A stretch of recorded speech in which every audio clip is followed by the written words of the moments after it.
उस साजिश के तहत यहां पर कभी बीजेपी हुकूमत करती है तो कभी कांग्रेस हुकूमत करती है।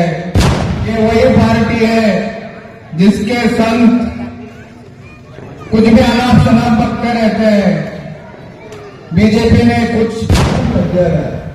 अब तो बोलो ऐसे उम्मीदवार को देंगे क्या? बोलो आ रहे हैं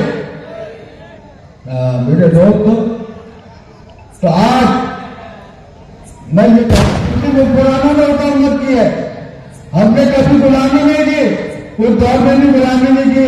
बादशाहों ने हमारे मुस्लिम पुरानों में हर पॉलिटिकल लाइन आपसे जुड़ी खबरों के लिए सब्सक्राइब करिए।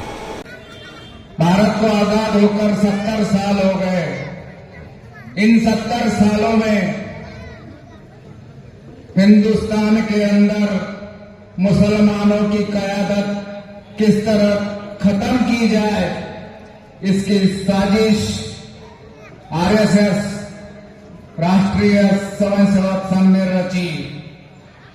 उस साजिश के तहत यहां पर कभी बीजेपी हुकूमत करती है तो कभी कांग्रेस हुकूमत करती है, और उनकी वो दोनों भी एक ही सिक्के के दो पहलू है। और उनकी साजिश यह है कि हिंदुस्तान के अंदर कोई मुसलमान लीडर ना बन सके, रहनुमा न बन सके और गुलामी की जिंदगी गुजारे। इसलिए कांग्रेस और बीजेपी ने मिलजुल कर हिंदुस्तान के मुसलमानों को तबाह और बर्बाद करने की जो साजिश रखी है, उस साजिश को आप सबको समझने की जरूरत है। ये दोनों पार्टियों के बारे में अगर मैं बोलूं, कांग्रेस के बारे में बोलूंगा तो आप बोलेंगे कि तुम बीजेपी के हिमायती है, इसलिए मैं आपको बीजेपी के बारे में पहले बोलता हूं। ये बीजेपी वही पार्टी है जिसने हिंदुस्तान के अंदर राम मंदिर बनाने के लिए रथ यात्रा निकाली। ये वही पार्टी है जिसके संत कुछ भी अनाप शनाप बकते रहते हैं। बीजेपी ने कुछ रामगिरी जैसे संतों को भोंकने के लिए खुला छोड़ दिया है। नीलेश राणे जैसे आमदारों को भोंकने के लिए छोड़ दिया है, ताकि उनके हिंदू वोट एक हो जाए, उनके कम्युनिटी के वोट एक हो जाए और बीजेपी चुनकर आ जाए। ये वही बीजेपी है जो हुजूर के शान में गुस्ताखी करती है। ये वही बीजेपी है जिसने राम मंदिर का निर्माण किया। ये वही बीजेपी है जिसने लोकसभा में, विधानसभा में एक भी मुस्लिम कैंडिडेट खड़ा नहीं किया। और ये वही बीजेपी है जो मस्जिदों में घुसकर मारने की बात करती है। ये वही बीजेपी है जिसने 3 तलाक का कानून लाया। और ये वो बीजेपी है जिसने सीएए और एनआरसी लाने की बात कही। और अब ये कहते हैं कि हम जीत कर आते हैं तो यूनिफॉर्म सिविल कोड लाएंगे। अरे अपनी जो शरीयत है ना, वो शरीयत इंशाअल्लाह कयामत तक शरीयत कायम रहेंगी। हम हुजूर अल्लाह और रसूल को मानने वाले हैं, हुजूर की शरीयत को मानने वाले हैं। और जब तक हम मानते रहेंगे ये कायदे कानून, कोई भी कायदा कानून हमको शरीयत से हटने के लिए मजबूर नहीं कर सकती। बनाओ, तुम कायदे बनाओ, कानून बनाओ, मानता कौन है? तुम अगर यूसीसी भी लाएंगे तो मानता कौन है? इन बीजेपी से डरने की जरूरत नहीं है, इनके भोंकने से डरने की जरूरत नहीं है। हम अल्लाह से डरने वाली कौम है, ये नीलेश राणे और रामगिरी जैसे लोगों से डरने वाली कौम नहीं है। ये क्या कर लेंगे हमारा? जब हम माइनॉरिटी में थे, अक़लियतों में थे, तो जब हमने 700 साल इस मुल्क पे हुकूमत की है, हम तो अल्हम्दुलिल्लाह इस बार 25 करोड़ से भी ज्यादा हो गए हैं, तो वो हमारा क्या बिगाड़ लेंगे। तो बीजेपी से डरकर ये जो तुमको डरा रहा है ना, ये जो लबड़ चट्टे तुमको डरा रहा है ना कि भाई बीजेपी को हराना है ताकि कांग्रेस को जिताना है, मैं आपको बताता हूं, अगर कांग्रेस भी आ जाती है तो कहां उसने तुम्हारे लिए कभी एहतजाज किया। कभी आपने सुना राहुल गांधी को मुसलमानों का नाम लेते हुए? कभी आपने सुना कांग्रेस ने रास्ते पे उतर के मुसलमानों के लिए कोई धरना दिया, कोई रैली निकाली, कोई आंदोलन किया, या संसद में या विधानसभा में मुसलमानों के हक के लिए कभी कांग्रेस को बोलते हुए आपने सुना? अरे जो पार्टी तुम्हारी हिमायती नहीं है उस पार्टी से तुम उम्मीद करते हैं कि वो तुमको बचाएंगे। हिंदुस्तान एक सेकुलर मुल्क है और ये संविधान से चलता है। यहाँ आईन सबसे बड़ा है। यहाँ कोई कानून भी बनता है तो अदालतें उस पर फैसला करती है, तो आपको डरने की जरूरत नहीं है। ये जो कांग्रेस वाले हैं ना, अगर समझो ऐसा होगा तो नहीं, लेकिन झगड़ा हो गया, हिंदू मुस्लिम झगड़ा हो गया, तो क्या ये तुमको पनाह देंगे? तुम जाएंगे उनके पास, साहब मुझे अपने घर में पनाह चाहिए। राहुल गांधी बोलेगा आ जाओ, बैठ जाओ सब लोग मेरे घर में पनाह ले लो। दिलीप कुमार सानंदा बोलेंगे आ जाओ मेरे घर में सब बैठ जाओ। और आखिरी में क्या बोलेंगे? आयते मिल गए साले, सबको भूल डालो। बोलेंगे कि नहीं? क्या तुम उन पे यकीन कर सकते हो? तो जब तुम उन पे यकीन नहीं कर सकते तो उनके हाथ क्यों मजबूत कर रहे हो? अपने भाइयों के हाथ मजबूत करो, अपना इक्तदार बनाओ, अपना गड्ढा बताओ, अपना हक बताओ। हम साझेदारी चाहते हैं, भागीदारी चाहते हैं। हमारी जितनी तादाद है उसके हिसाब से हमारी नुमाइंदगी होनी चाहिए। 25 करोड़ के हिसाब से खासदार होने चाहिए, आमदार होने चाहिए, नगर सेवक होने चाहिए। ये कब कैसे बनेंगी? क्या तुम्हें लगता है ये कांग्रेस बनाएंगी? नहीं भाई, ये हमको अपना हक छीन के लेना पड़ेगा, खुद लड़ना पड़ेगा और खुद बनना पड़ेगा। कोई तुमको आमदार खासदार नहीं बनाने वाला। अब मैं थोड़ा कांग्रेस के बारे में बताता हूँ। कांग्रेस जो है इसकी आरएसएस की साजिश है। बीजेपी और कांग्रेस दोनों पार्टी आरएसएस चलाती है। ये वही कांग्रेस है जिसने मुसलमानों का रिजर्वेशन खत्म किया। कांग्रेस ने कहा कि मुसलमानों के अंदर जातियां नहीं है। आपको हमको मालूम है कि हिंदुस्तान के अंदर मुसलमानों में जातियां है। खाटी है, शेख है, अलग अलग जैसे काम जात कैसे बनती है, जिस तरह का हम काम करते हैं ना, वो हिसाब से जातियां होती है। तो जातियों के हिसाब से रिजर्वेशन मिलना चाहिए कि नहीं मिलना चाहिए? कांग्रेस ने कहा कि इस्लाम में जातियां नहीं है, इसलिए इनको रिजर्वेशन दो मत। तो सबसे पहली और सबसे बड़ी साजिश जो कांग्रेस ने हमारे खिलाफ की, तो हमारे रिजर्वेशन को खत्म किया गया। ये वही कांग्रेस है जिसने बाबरी मस्जिद के ताले खुलवाए। यही कांग्रेस है जिसके इख्तियार में जब सेंटर में थी वो, तब बाबरी मस्जिद गिराई गई। ये वही कांग्रेस है जिसने भागलपुर के दंगों में मुसलमानों का कत्लेआम होते हुए देखा। ये वही कांग्रेस है 1992 के बाद मुसलमानों का कत्लेआम होते हुए इन्होंने देखा, लेकिन कोई आवाज नहीं उठाई। ये वही कांग्रेस है जिसने जब दो बच्चे रहे तो नगर पालिका लड़ नहीं सकते, आपको मालूम है ना। कांग्रेस को मालूम था कि मुसलमानों के 2 से ज्यादा बच्चे रहते कि नहीं? तो कांग्रेस को ये बात मालूम थी, इसलिए उन्होंने ये कानून लाया कि 2 से ज्यादा बच्चे रहेंगे तो इलेक्शन लड़ नहीं सकते, इस वजह से कि कोई अपना मुसलमान भाई नगर सेवक न बन सके। ये वही कांग्रेस है जिसने खाने पीने पे बैन लाया कि तुम ये खा सकते, ये नहीं खा सकते। तो ये कांग्रेस जो है ना, ये मुसलमानों की छुपी दुश्मन है और बीजेपी जो है ना ये मुसलमानों की खुली दुश्मन है।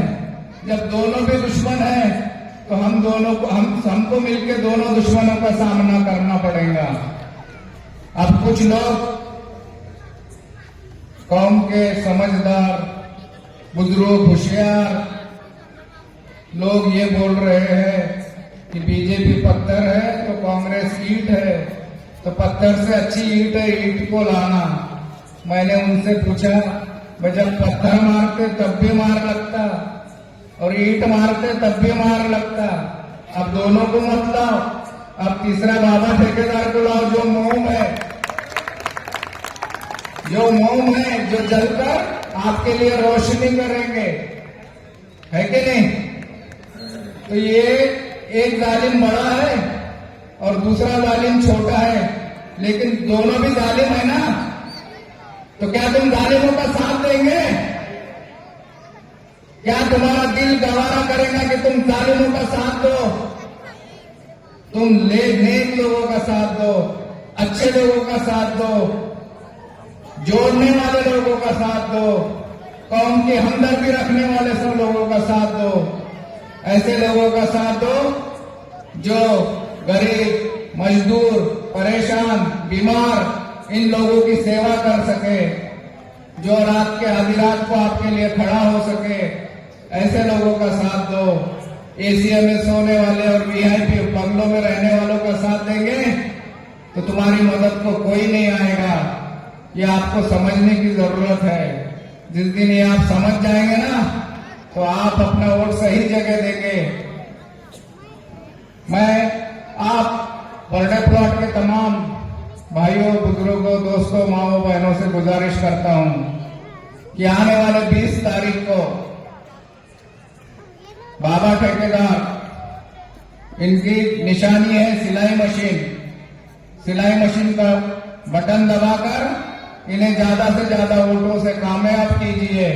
ऐसी गुजारिश कर मैं अपने 2 लफ्ज खत्म करता हूं। अल्लाह। इसके बाद मैं खाम गांव के जानी मानी शख्सियत और जो बोलते भी बहुत अच्छा है अजमल साहब, इनसे गुजारिश करता हूं कि वो तशरीफ लाए और अपनी बात रखें। आज इंडियन नेशनल लीग के हदील अजीज उम्मीदवार अली जनाब इज्जत माफ गिरामी कद अब शेख रशीद, शेख कालू उर्फ बाबा ठेकेदार आपकी खिदमत के लिए उम्मीदवार की हैसियत से आपके सामने मौजूद है।